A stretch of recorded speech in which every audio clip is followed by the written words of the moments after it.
ఓం నమ శివాయ. శ్రీ విష్ణు రూపాయ నమ. ఈ శ్రావణ మాసంలో ఆ ఇంటి గృహలక్ష్ములు ఎలా ఉండాలి, ఎలా ఉండకూడదో మనం ఇప్పుడు తెలుసుకుందాం. నేను చెప్పేటి మీరు తూచా తప్పకుండా పాటించాలని లేదు. నేను చెప్పేది ఆ ఇంటి గృహలక్ష్ములు మీ మనసుకు నచ్చితే పాటించండి. ఈ శ్రావణ మాసంలో మీరు చెయ్యవలసింది బ్రాహ్మీ ముహూర్తంలో లేచి పూజ చేస్తే చాలా మంచిది. అంటే సంవత్సరం మొత్తం మీద ఒక శ్రావణ మాసానికి కార్తీక మాసానికి ఉండే బలం వేరే. 100% మీరు బ్రాహ్మీ ముహూర్తంలో లేచి పూజ చేస్తే మహా అద్భుతం.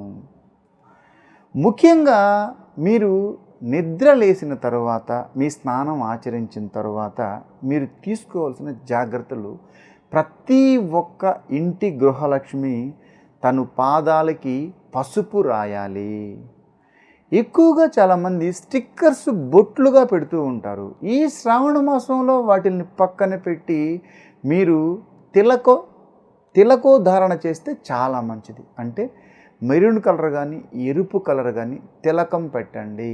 ఎట్టి పరిస్థితుల్లో పొరపాటును కూడా బ్లాక్ కలర్ స్టిక్కర్స్ కానీ దయచేసి పెట్టరాదు.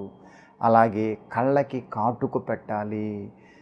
ఇది అమ్మవారికి చాలా ప్రీతిపాత్రమైంది కనుక మీరు కాటుక పెట్టండి.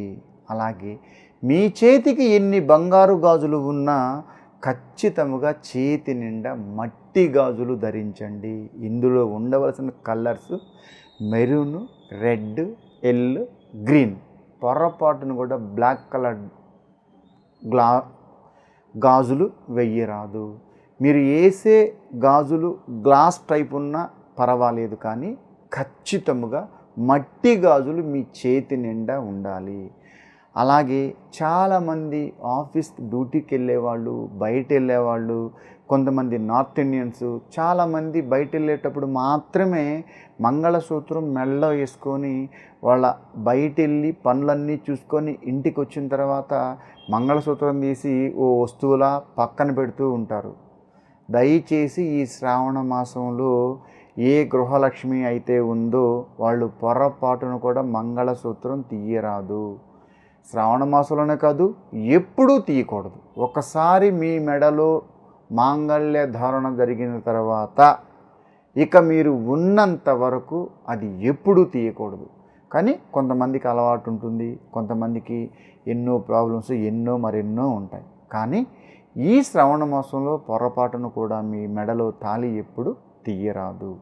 అలాగే ఆ ఇంటి గృహలక్ష్మిలు ఎవరైతే ఉన్నారో ఈ శ్రావణ మాసంలో పొరపాటును కూడా మీరు కంట తడి పెట్టరాదు. ఎప్పుడు ఏడవకూడదు.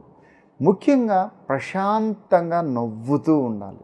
ముఖ్యంగా ఈ శ్రావణ మాసంలో మీరు వంట చేసిన మన తినుబండారాలు ఏమైతే ఉన్నాయో, అంటే పప్పు, కర్రీసు, రైసు, ఇవేమైతే ఉన్నాయో ఈరోజు వండినవి రేపు తినకూడదు. ఈ శ్రావణ మాసంలో అలా తినిన దాని వలన మనకు కొంచెం లక్ష్మీదేవి మన వైపు అంతా పుష్కలంగా ఉండదని అర్థం. పొరపాటును కూడా ఈ శ్రావణ మాసంలో మన ఇంట్లో ఉన్న పళ్ళు, మన టేబుల్ మీద ఏమైతే పళ్ళు మన ఇంట్లో ఉన్నాయో అవి పొరపాటును కూడా కుళ్ళిపోకూడదు. అవి ఇప్పుడు ఫ్రెష్గానే ఉండాలి. కుళ్ళి వాటి మీద ఈగలు వాలితే ఈ శ్రావణ మాసంలో లక్ష్మీదేవి చాలా కోప్పడుతుంది. అలాగే పొరపాటును కూడా మీ హస్బెండ్తో ఎలాంటి గొడవలు వెయ్యరాదు. నిద్ర లేచిన తరువాత మీరు మంచం మీద నుంచే మీరు నిద్ర లేయంగానే మీ భర్త పాదాలకి నమస్కారం చేసుకోండి. ఇది మీరు ఎన్ని పూజలు చేసిన ఫలం కన్నా ఎక్కువ ఉంటుంది. ఎంత మాట చెప్పారు గురువుగారు, మా భర్త పాదాలు ముట్టుకొని దండం పెట్టుకోమంటారా అని అనేరు. మీకు ఇష్టం ఉన్నా లేకపోయినా మీరు చేసే పూజకి ప్రతిఫలం ఉండాలి, మీరు సంతోషంగా ఉండాలి, అలాగే మీ భర్త అభ్యున్నతి కూడా బాగుండాలి అని అంటే ఒక్క శ్రావణ మాసంలోనే కాదు, మీ జీవితంలో మీరు నిద్ర లేచిన తర్వాత మీ చేతులతో మీ భర్త పాదాలు ముట్టకపోతే ఆ ఇంటి గృహలక్ష్మి తను భార్య ఎవరైతే ఉన్నారో తను జీవిస్తున్న జీవితం కరెక్ట్ కాదు అని శాస్త్రంలో చెప్పబడింది. నేను మాత్రం కాదు.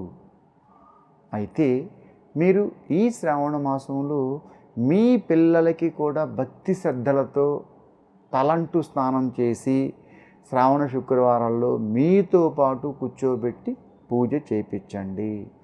అలాగే ఈ శ్రావణ మాసంలో ఎట్టి పరిస్థితుల్లో మీ సింహద్వారానికి బయట లైట్ ఎప్పుడు ఆఫ్ చెయ్యరాదు. అది రాత్రిపూట కూడా ఆ లైట్ ఎప్పుడూ వెలిగే ఉండాలి. అలాగే మన పూజా మందిరంలో ఎప్పుడూ పూజా మందిరంలో ఉన్న లైటు వెలుగుతూనే ఉండాలి.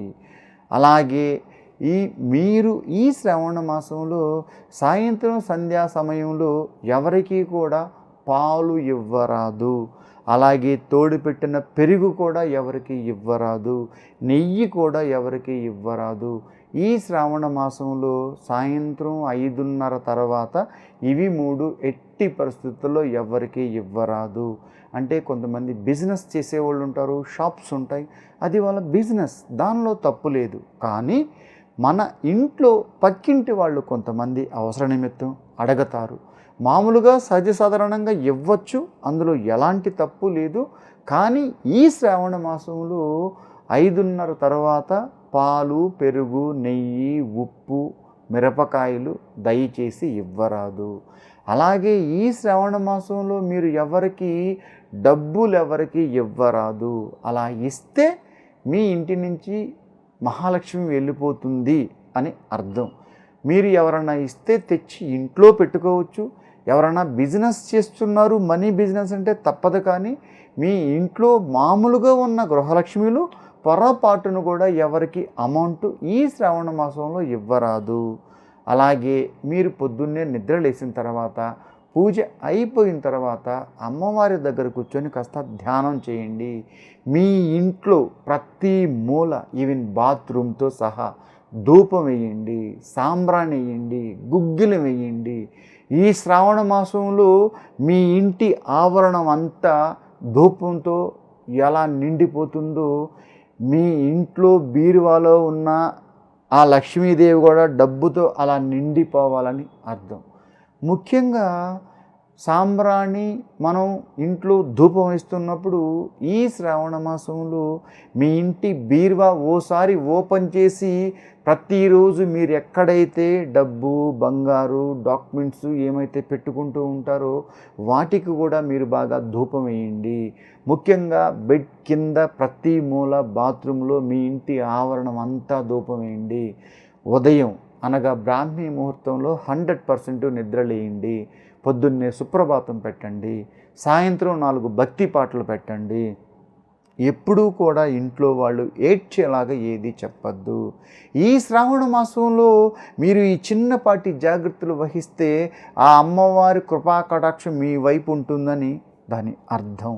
కనుక ప్రతి గృహలక్ష్మి నేను చెప్పిన ఈ చిన్నపాటి జాగ్రత్తలు వహించి తన కుటుంబం సుఖ సంతోషాలతో, ధనధాన్యాలతో సంతోషంగా ఉండాలి అని అన్నదే నా మనవి. కృష్ణార్పణం.